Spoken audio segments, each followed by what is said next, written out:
ಕಾನೂನು ಎಂಬ ಪದ ಕೇಳಿದೊಡನೆಯೇ ಬಹಳಷ್ಟು ಜನ ಆತಂಕಕ್ಕೆ ಒಳಗಾಗುತ್ತಾರೆ. ಕಾನೂನು ಎಂದರೆ ಬರೀ ನ್ಯಾಯ ಮಾತ್ರವಲ್ಲ, ವಾಸ್ತವ ನಿಯಮಗಳ ಕ್ರಮಬದ್ಧ ಜೋಡಣೆಯೇ ಕಾನೂನು. ಬನ್ನಿ ಅಂತಹ ಕಾನೂನಿನ ಬಗ್ಗೆ ನುರಿತ ವಕೀಲರಿಂದ ಮಾಹಿತಿ ಪಡೆಯೋಣ. ತಪ್ಪದೇ ಕೇಳಿ ಕಾನೂನು ಸಲಹೆ ಕಾರ್ಯಕ್ರಮ ಪ್ರತಿ ಶುಕ್ರವಾರ ಬೆಳಗ್ಗೆ 9:20ಕ್ಕೆ, ಮರುಪ್ರಸಾರ ಶನಿವಾರ ಮಧ್ಯಾಹ್ನ 3:40ಕ್ಕೆ ನಿಮ್ಮ ಜನಧ್ವನಿ ಬಾನುಲಿ ಕೇಂದ್ರದಲ್ಲಿ.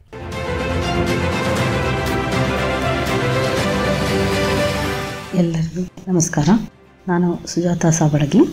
ಗ್ರಾಹಕ ಅಂದರೆ ಯಾರು, ಗ್ರಾಹಕ ಎಲ್ಲೆಲ್ಲಿ ದೂರು ಸಲ್ಲಿಸಬೇಕು, ಮತ್ತು ಗ್ರಾಹಕನಿಗೆ ಏನೇನು ಜವಾಬ್ದಾರಿಗಳಿದೆ, ಗ್ರಾಹಕನಿಗೆ ಎಷ್ಟು ಹಕ್ಕುಗಳಿವೆ, ಇವೆಲ್ಲಗಳನ್ನು ನಾವು ಕಳೆದ ಸಂಚಿಕೆಯಲ್ಲಿ ಕೇಳ್ತಾ ಬಂದಿದ್ದೀವಿ.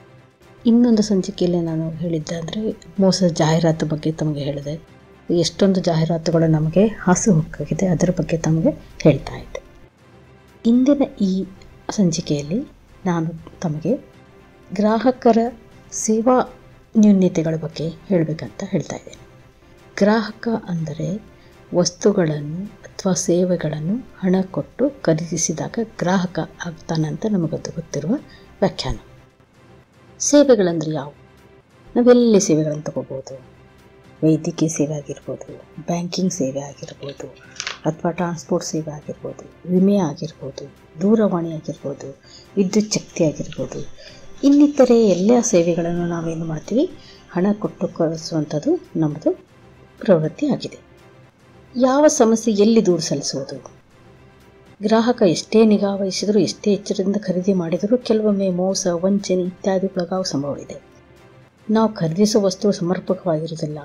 ಅದನ್ನು ಗ್ರಾಹಕ ದೂರ ಆಯೋಗಕ್ಕೆ ಸಂಬಂಧಪಟ್ಟ ಇಲಾಖೆಗೆ, ನಿಯಂತ್ರಣ ಆಯೋಗಕ್ಕೆ, ಸಂಸ್ಥೆಗೆ, ಪ್ರಾಧಿಕಾರಗಳು ಇವುಗಳಲ್ಲೇ ದೂರು ಸಲ್ಲಿಸ್ಬೋದು. ನಾವು ಈ ಸಂಸ್ಥೆಗಳು ಶೀಘ್ರವಾಗಿ ನಮ್ಮ ಸಮಸ್ಯೆ ನಿವಾರಣೆ ಆಗುತ್ತವೆ ಅಂತಲ್ಲ, ಕೆಲವೊಮ್ಮೆ ದೂರು ಸ್ಪಂದನೆ ಆಗೋದಿಲ್ಲ ಅವಲ್ಲ, ಅಥವಾ ಅವರಿಗೆ ನಾವು ಕೊಡುವ ದೂರು ಸಮರ್ಪಕವಾಗಿರೋದಿಲ್ಲ, ಅವರಲ್ಲಿ ಅಧಿಕಾರಿಗಳು ಸಮರ್ಪಕವಾಗಿ ಅದು ಮುಟ್ಟಿರೋದಿಲ್ಲ.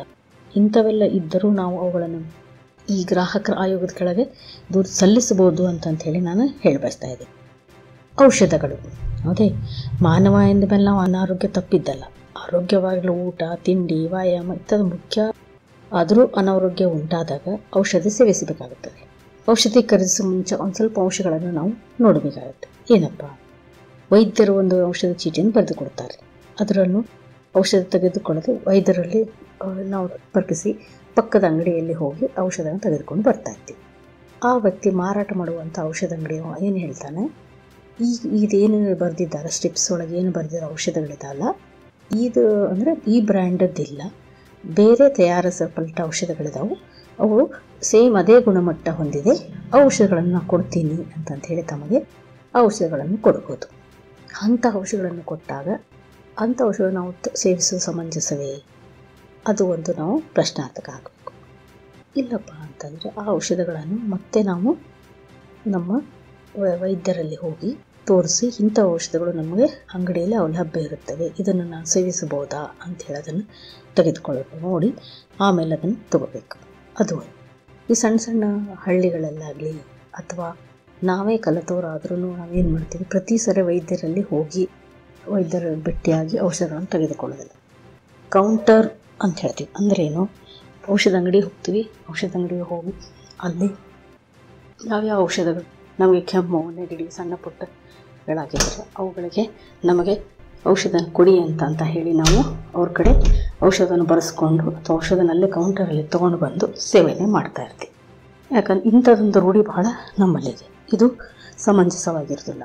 ಯಾಕಂದರೆ ಕೌಂಟರಲ್ಲಿ ನಿಂತ ಮಾರುವಂಥ ವ್ಯಕ್ತಿ ಅವರು ನಮಗೆ ವೈದ್ಯಕೀಯವಾಗಿ ಯಾವುದು ಔಷಧ ಇದೆ ಬೇಕು ಅನ್ನೋದು ಅವರು ಕೊಡೋದಿಲ್ಲ. ಇನ್ನೊಂದು ಇದಕ್ಕೆ ಒಂದು ಎಕ್ಸಾಂಪಲ್ ಹೇಳಬೇಕಾದ್ರೆ, ಇವಾಗ ನಮ್ಮದು ಗಾಡಿ ಯಾವುದೋ ಒಂದು ಕೆಟ್ಟಿರ್ತದೆ, ಅದನ್ನು ನಾವು ಸರ್ವಿಸ್ ಸೆಂಟರ್ಸ್ಗೆ ಹೋಗದೆ ರೋಡ್ ಸೈಡ್ ಯಾರೋ ಒಬ್ಬ ವ್ಯಕ್ತಿ ಕಡೆ ಹೋಗಿ ನಾವು ರಿಪೇರಿ ಮಾಡಿಸೋದಿಲ್ಲ. ಯಾಕಂದರೆ 10-20 ಲಕ್ಷ ರೂಪಾಯಿ ಗಾಡಿ ಖರೀದಿ ಮಾಡಿದ್ದನ್ನು ಅದು ಎಲ್ಲಿ ನಮ್ಮ ಸರ್ವಿಸ್ ಸೆಂಟರ್ ಇರ್ತೈತೆ ಅಲ್ಲೇ ಹೋಗಿ ಸರ್ವಿಸ್ ಮಾಡಿಸ್ಕೊತೀವಿ. ಅದಕ್ಕೊಂದು ತುಂಬ ಕಾಳಜಿ ವಹಿಸ್ತೀವಿ. ಆದರೆ ಅದೇ ನಮ್ಮ ದೇಹಕ್ಕೆ ಸಂಬಂಧಪಟ್ಟಿದ್ದಿತ್ತಂದರೆ ನಾವೇನು ಮಾಡ್ತೀವಿ, ಪಕ್ಕದ ಅಂಗಡಿ ಔಷಧ ಅಂಗಡಿಯಲ್ಲಿ ಹೋಗಿ ಔಷಧ ತೆಗೆದುಕೊಳ್ಳುವಂಥದ್ದೊಂದು ಅಭ್ಯಾಸವನ್ನು ರೂಢಿಯನ್ನು ಇಟ್ಕೊಂಡ್ಬಿಟ್ಟಿದೆ. ಇದು ನಮ್ಮದು ತಪ್ಪಾಗಿರ್ತದೆ. ಇಂಥಗಳನ್ನು ನಾವು ತೆಗೆದುಕೊಳ್ಳಬಾರ್ದು. ಪ್ರತಿಯೊಂದು ಸಲ ನಾವು ಔಷಧಗಳನ್ನು ಯಾವುದೇ ಅಂಗಡಿಯಲ್ಲಿ ತೊಗೊಂಡ ತಕ್ಷಣ ಅದಕ್ಕೊಂದು ಬಿಲ್ಲನ್ನು ನಾವು ತಗೊಳ್ಳೋ ಪ್ರವೃತ್ತಿ ಇಟ್ಕೊಳ್ಬೇಕು. ಅದು GST ಇರ್ಬೋದು ಅಥವಾ ಸ್ಟ್ಯಾಂಡರ್ಡ್ ಬಿಲ್ಲನೇ ಇರುತ್ತೆ.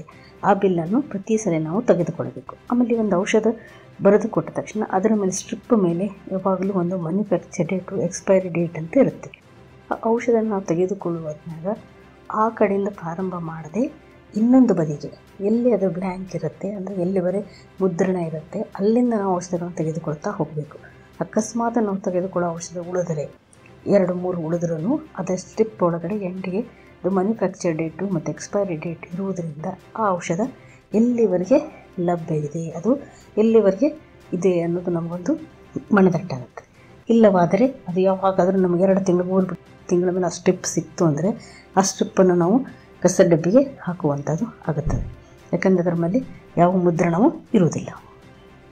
ಇನ್ನೊಂದಂದರೆ ಔಷಧಗಳ ಸ್ಟ್ರಿಪ್ಪನ್ನು ಅದಕ್ಕೆ ಆದ ಒಂದು ವಿಲೇವಾರಿ ಮಾಡುವಂಥ ವ್ಯವಸ್ಥೆ ಇದೆ. ಅದನ್ನು ನಾವು ಎಲ್ಲಿ ಬೇಕಲ್ಲಿ ವಿಲೇವಾರಿ ಮಾಡೋ ಹಾಗಿಲ್ಲ. ಅದನ್ನು ಅವರು ಅದರ ಮೇಲೆ ಬರೆದಿರ್ತಾರೆ, ಅದನ್ನು ಹೇಗೆ ನಾವು ಅದನ್ನು ಕಸದಕ್ಕೆ ಹಾಕಬೇಕು, ಅದೇ ರೀತಿ ಅದನ್ನು ನಾವು ವಿಲೇವಾರಿ ಮಾಡಬೇಕಾಗ್ತದೆ. ಯಾವುದೇ ಔಷಧ ಎಕ್ಸ್ಪೈರಿ ಆದದ್ದನ್ನು ನಾವೆಂದು ಸೇವನೆ ಮಾಡಬಾರ್ದು. ಆಮೇಲೆ ಔಷಧ ಮೇಲೆ ಎಷ್ಟೇ ಹಣ ಮುದ್ರಿಸ್ತಾರೆ ಅದಕ್ಕಿಂತ ಹೆಚ್ಚು ಕೊಟ್ಟು ನಾವು ಯಾವುದೇ ಔಷಧಗಳನ್ನು ತೆಗೆದುಕೊಳ್ಳೋ ಹಾಗಿಲ್ಲ. ಆಮೇಲೆ ಎಷ್ಟೇ ಔಷಧ ಇರುತ್ತೆ ಅಷ್ಟೇ ನಾವು ತೆಗೆದುಕೊಂಡು ಹೋಗಬೇಕು. ಅವರು 5 ಗುಳಿಗೆ ಬರ್ತಾರೆ, ನಾವೇನು ಮಾಡ್ತೀವಿ 4 ಗುಳಿಗೆ ತೊಗೋತೀವಿ ಅಥವಾ 3 ಗುಳಿಗೆ ತೊಗೊಂಡ್ಬರ್ತೀವಿ. ಅದೊಂದು ಕೋರ್ಸ್ ಅಂತ ಇರುತ್ತೆ, ಅದನ್ನು ನಾವೇನು ಮಾಡ್ತೀವಿ ಕಡಿಮೆ ಮಾಡ್ತೀವಿ, ಪೂರ್ತಿ ಅದನ್ನು ಮಾಡಿಕೊಳ್ಳೋದಿಲ್ಲ. ಅಂಥದ್ದು ನಮಗದು ದೇಹಕ್ಕೆ ಅಥವಾ ನಮಗೆ ಗ್ರಾಹಕರಿಗೆ ಹಾನಿ ಉಂಟು ಮಾಡಬಹುದು. ಒಂದು ಔಷಧ ಖರೀದಿ ನಂತರ ವೈದ್ಯರಿಗೆ ತೋರಿಸಿ ನಂತರ ಸೇವಿಸಬೇಕು. ಪ್ರತಿ ಸರಿ ನಾವು ಕೊಡುವಂಥ ಔಷಧಗಳು ಇದು ಸರಿ ಇದೇನೇ ಇಲ್ಲ ಅಂತಂತೇಳಿ ಮನದಟ್ಟು ಮಾಡಿಕೊಂಡು ಅದನ್ನು ನಾವು ಖರೀದಿ ಮಾಡಬೇಕು. ಇನ್ನೊಂದು ಔಷಧ ಸ್ಟಿಪ್ ಅಂದರೆ ಪ್ಯಾಕೆಟ್ ಮೇಲೆ ಒಂದು ಕೆಂಪು ಗೆರೆಯನ್ನು ಎಳೆದಿರ್ತಾರೆ.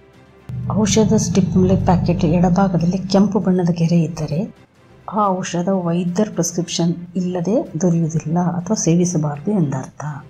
ಯಾವುದೇ ವೈದ್ಯರು ಮಾತ್ರ ಔಷಧನ ಬರೆದು ಕೊಡುವಂಥದ್ದು ಅದರ ಮೇಲೆ ಸೂಚನೆ ಇರುತ್ತದೆ. ಅದಕ್ಕಾಗಿ ಅಂಥ ಔಷಧಗಳನ್ನು ನಾವು ಕೌಂಟರ್ ಇದರ ಮೇಲೆ ತೆಗೆದುಕೊಂಡು ಬರಬಾರ್ದು. ಔಷಧ ಗುಣಮಟ್ಟ ನಿಯಂತ್ರಿಸಲು ಒಂದು ವಿಶೇಷ ಅಧಿಕಾರಿಗಳಿದ್ದಾರೆ. ನಮ್ಮ ರಾಜ್ಯ ಮತ್ತು ಕೇಂದ್ರ ಮಟ್ಟದಲ್ಲಿ ಔಷಧ ನಿಯಂತ್ರಣ ಅಧಿಕಾರಿಗಳು ಇಲಾಖೆ ಕೆಲಸ ಮಾಡ್ತಾರೆ. ಔಷಧ ಗುಣಮಟ್ಟ ಪರಿಶೀಲಿಸಲು ಲ್ಯಾಬೊರೇಟರಿಗಳು ಸ್ಥಾಪಿಸಲಾಗಿದೆ. ಇನ್ನು ನೀವು ಖರೀದಿಸುವ ಔಷಧ ಮತ್ತು ಸೌಂದರ್ಯವರ್ಧಕ ದೋಷವಿದ್ದರೆ ಎಂಬುದು ಅನುಮಾನ ನಮಗೆ ಉಂಟಾದರೆ ಅದರ ಬಗ್ಗೆಯೂ ನಾವು ದೂರನ್ನು ಸಲ್ಲಿಸಬಹುದು. ಈಗ ನಾವು ಎಷ್ಟೊಂದು ಕ್ರೀಮ್ಗಳನ್ನು ತಗೋತೀವಿ, ಅಂಥಲ್ಲಿ ನಮಗೇನಾದರೂ ನ್ಯೂನ್ಯತೆ ಕಂಡು ಬಂದರೆ ನಾವು ಡ್ರಗ್ಸ್ ಆ್ಯಂಡ್ ಕಾಸ್ಮೆಟಿಕ್ಸ್ ಆ್ಯಕ್ಟ್ ಅಂತ ಒಂದು ನಮಗೆ ಕಾಯ್ದೆ ಇದೆ ಗ್ರಾಹಕರ ಅಡಿಯಲ್ಲಿ, ಅಲ್ಲಿ ಹೋಗಿ ನಾವು ದೂರನ್ನು ಸಲ್ಲಿಸುವಂಥದ್ದು ನಮಗೆ ವ್ಯವಸ್ಥೆ ಇದೆ. ಪ್ರತಿಯೊಂದು ಜಿಲ್ಲೆಯಲ್ಲೂ ಉಪನಿಯಂತ್ರಕರು ಇರ್ತಾರೆ. ಕರ್ನಾಟಕ ಔಷಧ ನಿಯಂತ್ರಣ ಇಲಾಖೆ, ಪ್ಯಾಲೇಸ್ ರಸ್ತೆ, ಬೆಂಗಳೂರು, ಇಲ್ಲಿ ಮೇಲೆ ನಾವು ಅವರಿಗೆ ದೂರನ್ನು ಸಲ್ಲಿಸಬಹುದು. ಅಥವಾ ಅವ್ರ ಇಮೇಲ್ ID ಇದೆ ಮತ್ತು ವೆಬ್ಸೈಟ್ ಅಡ್ರೆಸ್ ಇದೆ. ನೀವು ಅದನ್ನು ಗೂಗಲಲ್ಲಿ ಸರ್ಚ್ ಮಾಡಿದರೆ ನಿಮಗದು ಲಭ್ಯವಾಗುತ್ತದೆ. ಅಂಥಲ್ಲಿ ಹೋಗಿ ನಾವೇನು ಮಾಡೋದು ದೂರನ್ನು ಸಲ್ಲಿಸಬಹುದು.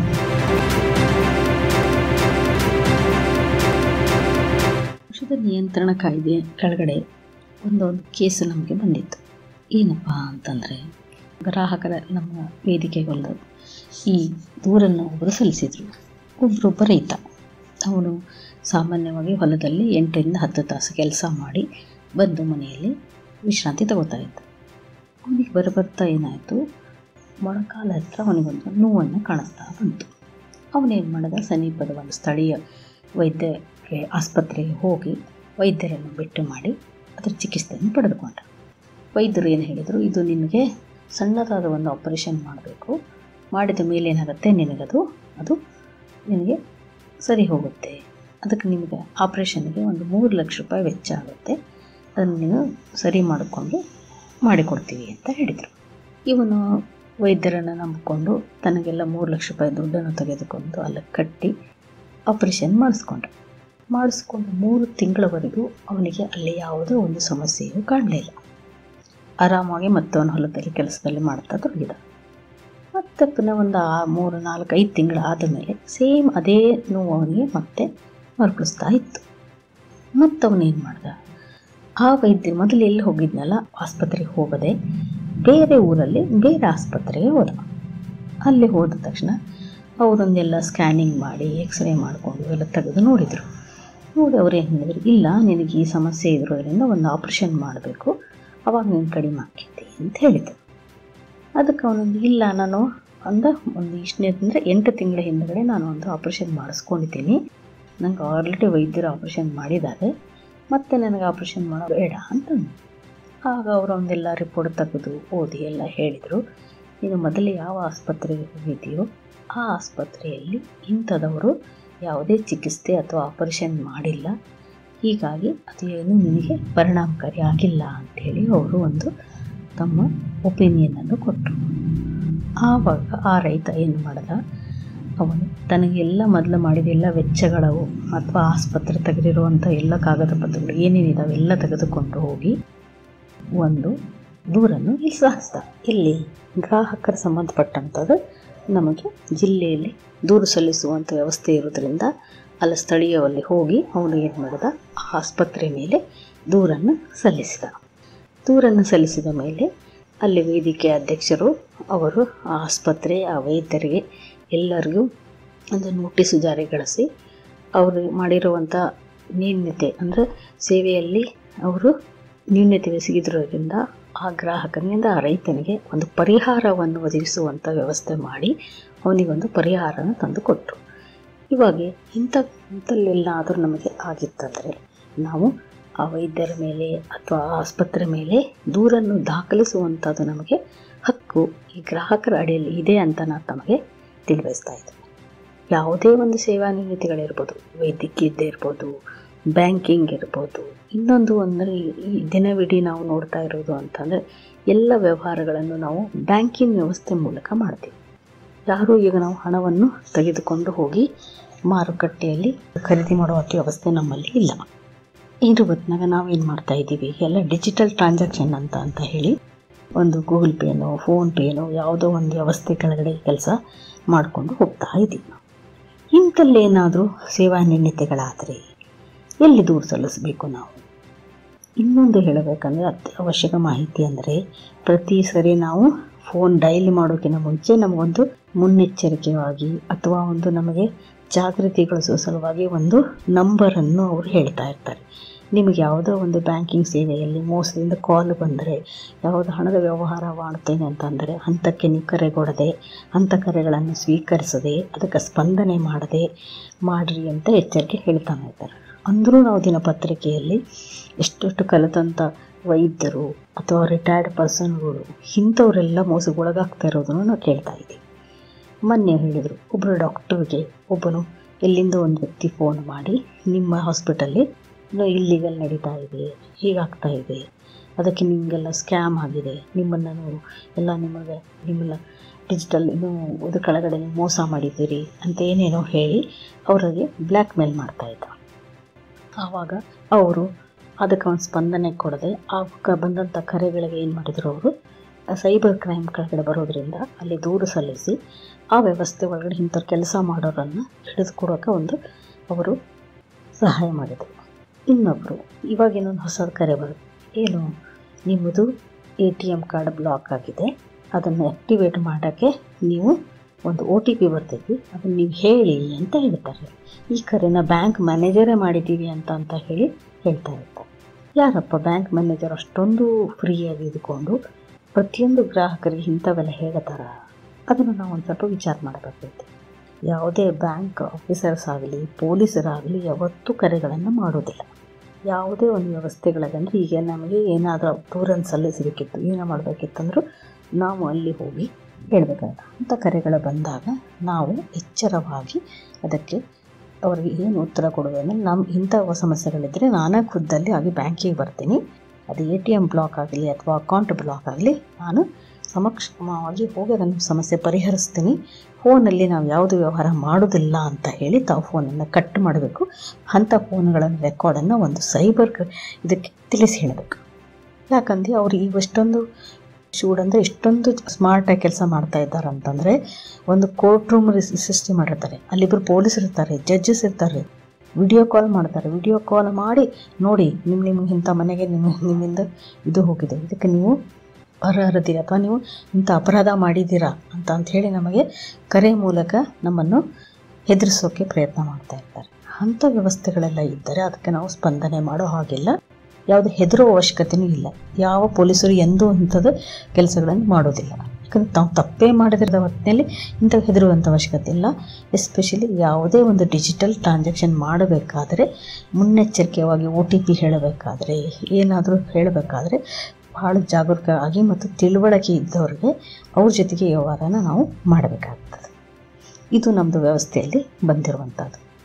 ಇನ್ನೊಂದು ಎಕ್ಸಾಂಪಲ್ ಹೇಳ್ತಾ ಇದ್ವಿ. ಇವಾಗ ಏನು ಮಾಡ್ತಾ ಇದ್ದಾರೆ ಅಂತಂದರೆ, ಹೊಸದಾಗಿ ನೆಟ್ವರ್ಕ್ ಬಿಲ್ಡ್ ಅಂತೇಳಿ ಹೊಸ ಬಿಸ್ನೆಸ್ ಚಾಲೂ ಮಾಡ್ಕೊಂಡು.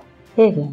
ಈಗ ನಾನು 5,000 ಒಂದಿಬ್ಬರಿಗೆ ಹಾಕಿದ ಮೇಲೆ ಅವ್ರು ನನ್ನ ಕೆಳಗಡೆ 10 ಮಂದಿ ನಾನು ಮೊಬೈಲ್ ನಂಬರನ್ನು ಹುಡುಕಿ ಅವ್ರಿಗೆ ಕೊಡಬೇಕು.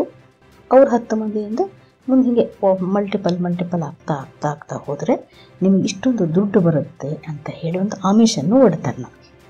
ಅದರೊಳಗೆ ಹೇಗಂದರೆ ಮಿನಿಮಮ್ 35,000 ರೂಪಾಯಿಯನ್ನು ತೊಗೊಂಡಿದ್ರು. ಮೊನ್ನೊಬ್ಬರು ನಮ್ಮದು ಮನೆಯಲ್ಲೇ ಆಗಿರುವಂಥ ವಿಷಯ. ನಮ್ಮ ಕೆಲಸದ ಮಗಳು ಅವಳು ಫೋನಲ್ಲಿ ಬೇರೆ ಬೇರೆ ಸ್ಟೇಟಸ್ ಇಡ್ತಾ ಇದ್ಲು. ಏನು ಇಡ್ತಾ ಇದ್ದಾಳೆ ಇವು ಸ್ಟೇಟಸ್ಸು ಅಂತ ಅವಳಿಗೆ ನಾನು ಕಾಲ್ ಮಾಡಿದೆ.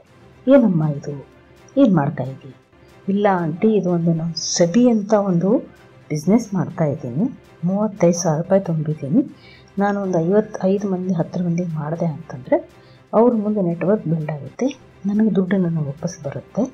ಇಂಥದ್ದೊಂದು ನಾನು ಮಾಡ್ತಾ ಇರಬೇಕು, ಬರೀ ಪೋಸ್ಟ್ ಮಾಡಬೇಕು, ಬರೀ ನಂಬರ್ ಹೇಳಬೇಕು, ಪೋಸ್ಟ್ ಮಾಡಬೇಕು, ಇಷ್ಟೇ ನನ್ನ ಉದ್ಯೋಗ, ಇಷ್ಟು ಮಾಡಿಬಿಟ್ರೆ ನನ್ನ ದುಡ್ಡು ನನಗೆ ವಾಪಸ್ ಬರುತ್ತೆ ಅಂತ ಹೇಳಿ ಅವರು ನನ್ನ ಕರೆಗೆ ಹೇಳಿದರು.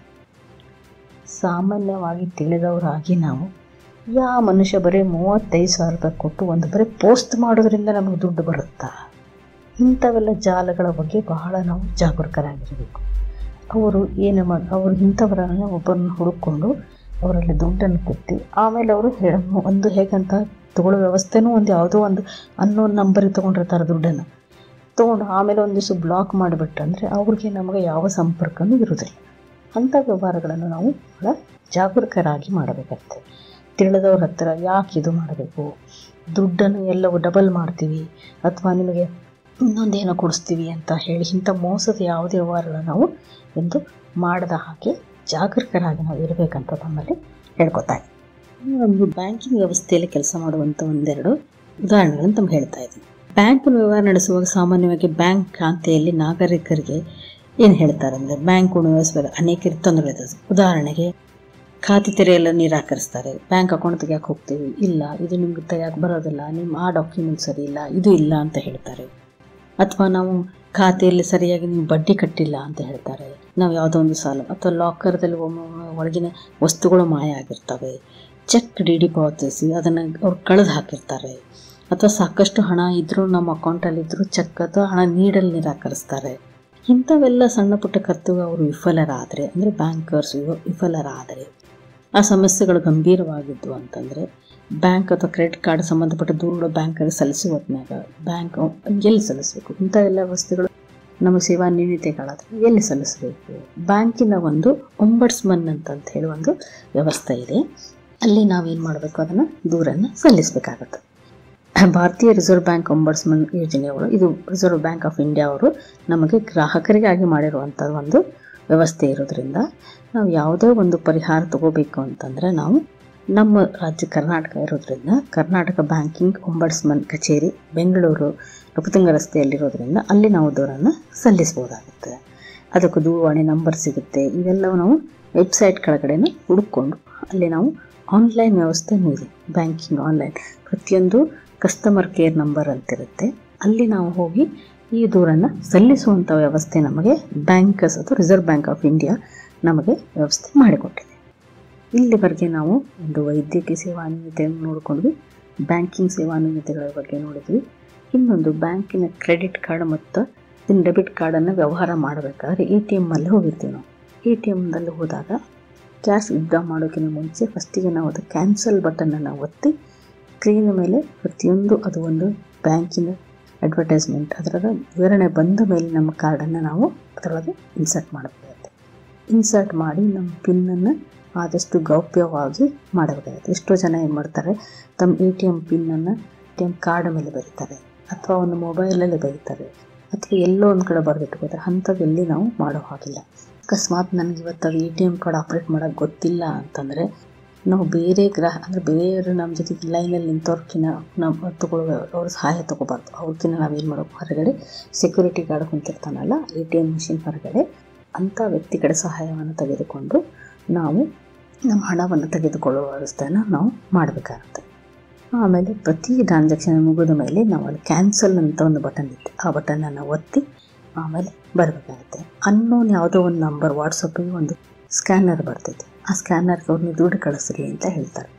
ಇಮಿಡಿಯೇಟ್ ನಾವು ಅದರಲ್ಲಿ ದುಡ್ಡು ಕಳಿಸುವಂಥದ್ದು ವ್ಯವಸ್ಥೆ ಮಾಡಬಾರ್ದು. ಆ ಸ್ಕ್ಯಾನರ್ ಜೆನ್ಯೂನ್ ಆಗಿದೆನಾ ಅಂತ ನೋಡಬೇಕು, ಅದು ಯಾರು ಕಳಿಸಿದ್ದಾರೆ, ಎದಕ್ಕೆ ಕಳಿಸಿದ್ದಾರೆ, ಅದೆಲ್ಲ ನಾವು ಕ್ಲಿಯರ್ ಮಾಡಿಕೊಂಡು ನಮ್ಮ ಮನದಟ್ಟು ಆದ ಮೇಲೆ ನಾವು ಅದಕ್ಕೆ ದುಡ್ಡನ್ನು ಹಾಕುವಂಥ ವ್ಯವಸ್ಥೆ ಮಾಡಬೇಕು. ಯಾರೋ ಬಂದು ಇಲ್ಲಿ ಟ್ಯಾಪ್ ಮಾಡಿ ಅಂತ ಹೇಳ್ತಾರೆ, ಅಥವಾ ಕಾರ್ಡನ್ನು ಇದು ಮಾಡೋದಾಗಲಿ, ನಮ್ಮದು ಎಲ್ಲೆಲ್ಲಾದರೂ ATM ಕಾರ್ಡನ್ನು ಹೇಳೋದಾಗಲಿ ಅಥವಾ ಹೊರಗಡೆ ಇಡೋದಾಗಲಿ ಇವತ್ತು ಮಾಡೋ ಹಾಗಿಲ್ಲ. ಯಾಕಂದರೆ ಅದರಿಂದ ಈಗ ದುರುಪಯೋಗಗಳು ತುಂಬ ಜಾಸ್ತಿ ಆಗ್ತದೆ.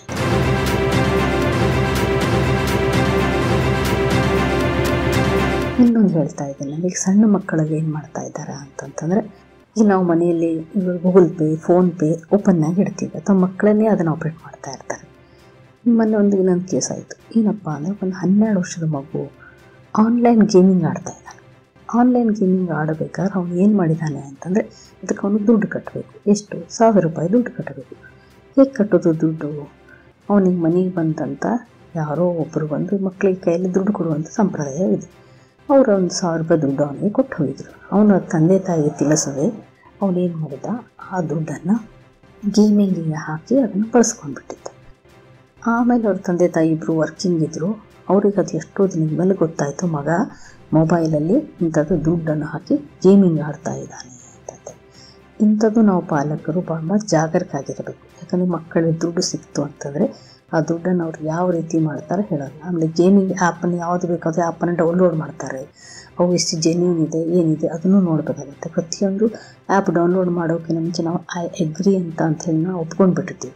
ಒಪ್ಕೊಂಡ ತಕ್ಷಣ ನಮ್ಮಲ್ಲೆಲ್ಲ ಇನ್ಫಾರ್ಮೇಷನ್ನು ಅದು ಫೀಡ್ ಆಗಿಬಿಡ್ತೈತಿ. ಸೊ ಅಂಥವೆಲ್ಲ ನಾವು ಯಾವ ಇನ್ಫಾರ್ಮೇಷನ್ ಎಲ್ಲಿ ಕೊಡಬೇಕು, ಎಷ್ಟು ಅವಶ್ಯಕತೆ ಇದೆ ಅದನ್ನು ನೋಡಿ ನಾವು ಅದನ್ನು ಆ್ಯಪನ್ನು ಡೌನ್ಲೋಡ್ ಮಾಡ್ಕೋಬೇಕಾಗ್ತದೆ. ಎಷ್ಟೋ ಬ್ಯಾಂಕಿಂಗ್ಗಳಲ್ಲಿ ಎಲ್ಲದರ ವ್ಯವಹಾರ ಮಾಡಬೇಕಾದ್ರೆ ಆ ವ್ಯವಹಾರದ ಕರೆಕ್ಟ್ ಇದೆಯಲ್ಲ, ನಾವು ಚೆಕ್ ಬರೀತಿದ್ವಿ. ಚೆಕ್ ಬರೆಯುವುದನ್ನಾಗ ನಾವು ಅದರ ಕಡೆ ಕ್ರಾಸ್ ಮಾಡಿ, ಅಂದರೆ 2 ಗೆರೆಗಳನ್ನು ಎಳೆದು ಮಾತ್ರ ಚೆಕ್ಕನ್ನು ಮತ್ತೊಬ್ಬರಿಗೆ ಅದು ಕೊಡಬೇಕಾಗುತ್ತೆ. ಓಪನ್ ಚೆಕ್ ಕೊಟ್ವಿ, ಎಲ್ಲಾದರೂ ಕಳ್ಕೊಂಡ್ವಿ ಅಂತಂದ್ರೆ ಒಳ್ಳೆಯದು ನಮ್ಮ ದುಡ್ಡನ್ನು ಯಾರಾದರೂ ತೆಗೆದುಕೊಳ್ಳುವಂಥದ್ದು ವ್ಯವಸ್ಥೆ ಆಗಿಬಿಟ್ಟಿರ್ತೈತೆ. ಅದಕ್ಕೆ ನಾವು ಚೆಕ್ಕನ್ನು ಕೊಡಬೇಕಾದ್ರೆ ಕ್ರಾಸ್ ಮಾಡಿ ಅದನ್ನು ಕೊಡಬೇಕಾಗುತ್ತೆ. ಪ್ರತಿ ಸಲ ನಾವು ಎಲ್ಲೇ ಹೋಗಬೇಕಾದ್ರೆ ನಮ್ಮ ಬ್ಯಾಂಕ್ ಡೀಟೇಲ್ಸನ್ನು ಎಷ್ಟು ಅವಶ್ಯಕತೆ ಇದೆ ಅಷ್ಟೇ ಕೊಡಬೇಕಾಗುತ್ತೆ. ಯಾರೋ ಒಬ್ರು ಕೇಳ್ತಾರೆ, ನಿಮ್ಮ ಆಧಾರ್ ಕಾರ್ಡ್ ಕೊಡಿ, ಪ್ಯಾನ್ ಕಾರ್ಡ್ ಕೊಡಿ, ಇದು ಕೊಡಿ, ಅದು ಯಾಕೆ ಬೇಕು, ಅದು ಎದಕ್ಕೆ? ಅಕಸ್ಮಾತ್ ನಾವು ಆಧಾರ್ ಕಾರ್ಡ್ ಕೊಡಬೇಕಾದ್ರೂ ಮಾಸ್ಕ್ ಆಧಾರನ್ನು ಕೊಡಬೇಕಾಗುತ್ತೆ. 4 ಡಿಜಿಟ್ ಅಷ್ಟೇ ಓಪನ್ ಆಗಿ ಕೊಡಬೇಕಾಗುತ್ತೆ. ಆಮೇಲೆ ಪ್ರತಿ ಸಲ ನಾವು ನಮ್ಮದು ಮಕ್ಕಳದ್ದು ಇನ್ನೂ ಆಧಾರ್ ಕಾರ್ಡನ್ನು ಅಪ್ಡೇಟ್ ಮಾಡ್ಕೋತೇ ಇರಬೇಕು. ಆಮೇಲೆ KYC ಅಂತ ಹೇಳ್ತಾರೆ. ಏನಪ್ಪ KYC? ಎಲ್ಲದಕ್ಕೂ KYC ಮಾಡಿರಿ ಅಂತಂದು ಹೇಳ್ತಾರೆ. ಸೊ ಪ್ರತಿ ಒಂದು 6 ತಿಂಗಳಿಗೆ ನಾವು ಬ್ಯಾಂಕಿಗೆ ಹೋಗಿ ನಮ್ಮದು ಆಧಾರ ಮತ್ತು ಪ್ಯಾನನ್ನು ಲಿಂಕ್ ಮಾಡಿ ಅದನ್ನು ಅಪ್ಡೇಟ್ ಮಾಡ್ಕೊಳ್ತಾ ಇರಬೇಕು. ಇಲ್ಲ ಅಂತಂದರೆ ಅದು ಅಕೌಂಟನ್ನು ಬ್ಲಾಕ್ ಮಾಡ್ತಾರೆ, ಅಥವಾ ಅವ್ರಿಗೆ ಅದು ಬ್ಯಾಂಕಿನ ವ್ಯವಸ್ಥೆಗಳಿಗೆ ಅದು ಕೆಲಸ ಮಾಡೋಕ್ಕೆ ಅದು ಅವ್ರಿಗೆ ಒಪ್ಪಿಗೆ ಕೊಡೋದಿಲ್ಲ. ಅದಕ್ಕೆ ನೀವೇನು ಮಾಡಬೇಕು, 6 ಅಥವಾ 8 ತಿಂಗಳ ಒಳಗಡೆ ಹೋಗಿ ನೀವು ಅದನ್ನು ನಿಮ್ಮ ಖಾತೆಗೆ ಅದು 2 ಅಪ್ಡೇಟ್ ಮಾಡುವಂಥ ವ್ಯವಸ್ಥೆ ಮಾಡಬೇಕು.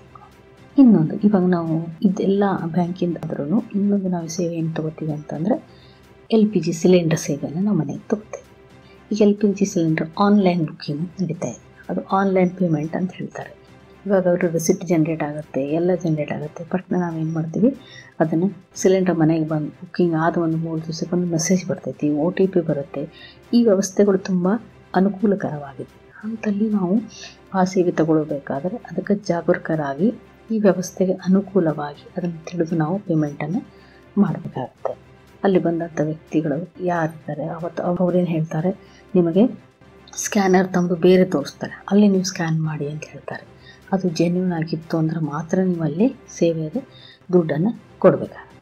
ಇವೆಲ್ಲ ಸ್ಕ್ಯಾನಿಂಗ್ ಮತ್ತು ಇದ್ರ ಮೇಲೆ ಇನ್ನೊಂದು ವ್ಯವಸ್ಥೆ ಹೇಳ್ತಾರೆ. ಈಗ ನಾವು ಓಲಾ, ಊಬರ್ ದೊಡ್ಡ ಸಿಟಿಯಲ್ಲಿ ಹೋದಾಗ ಆ ಸೇವೆಗಳನ್ನು ತೊಗೋತಾರೆ. ಆ ಸೇವೆಯನ್ನು ತೊಗೊಳ್ಳೋ ಹೊತ್ತಿನಾಗ ಅದೇನಾಗುತ್ತೆ, ಒಂದು ಸರಿ ಒಬ್ಬರು, ಇದು ನನಗೆ ಆದಂಥ ಘಟನೆ. ಆಟೋದಲ್ಲಿ ನಾನು ಇಳಿತಾ ಇದ್ದೆ, ಬಸ್ ಬಂದು ನಿಂತು ವೇಟ್ ಮಾಡ್ತಾಯಿತ್ತು.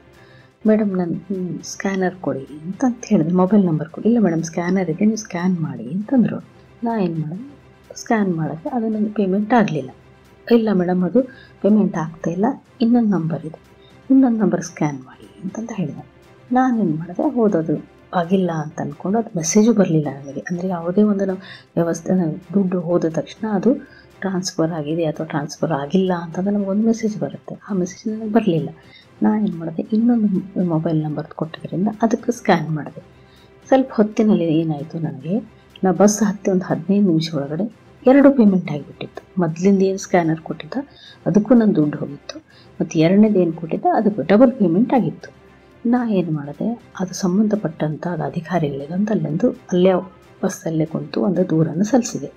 ಹಿಂಗೆ ನಿಮ್ಮಿಂಥ ಡ್ರೈವರು ಇಷ್ಟಿನ ಸರ್ವಿಸ್ ತೊಗೊಂಡಿದ್ದೆ ನಾನು, ಅವನು ಏನು ಮಾಡಿದ, ಮೋಸದಿಂದ ನಿಮ್ಗೆ 2 ಪೇಮೆಂಟ್ ಮಾಡಿಸ್ಕೊಂಡಿದ್ದಾನೆ, ನೀವು ಇಷ್ಟು ದಿನದೊಳಗೆ ನನ್ನ ದುಡ್ಡು ವಾಪಸ್ ಕೊಡಬೇಕು, ಕೊಡಲಿಲ್ಲ ಅಂದ್ರೆ ನಾನು ಏನು ಮಾಡ್ತೀನಿ, ಇದನ್ನು ಕನ್ಸ್ಯೂಮರ್ ಕೋರ್ಟಿಗೆ ಹಾಕ್ತೀನಿ ಅಂತಂದು ಆ ದೂರನ್ನು ಆನ್ಲೈನ್ ಕೊಟ್ಟಿರೋದ್ರಿಂದ 2 ತಾಸು ಒಳಗಡೆ ನನಗೆ ಏನು ಮಾಡಿದ್ರು, ಅವರು ಬಂದು ನನಗೆ ಆ ದುಡ್ಡನ್ನು ವಾಪಸ್ಸನ್ನು ಕೊಟ್ಟರು.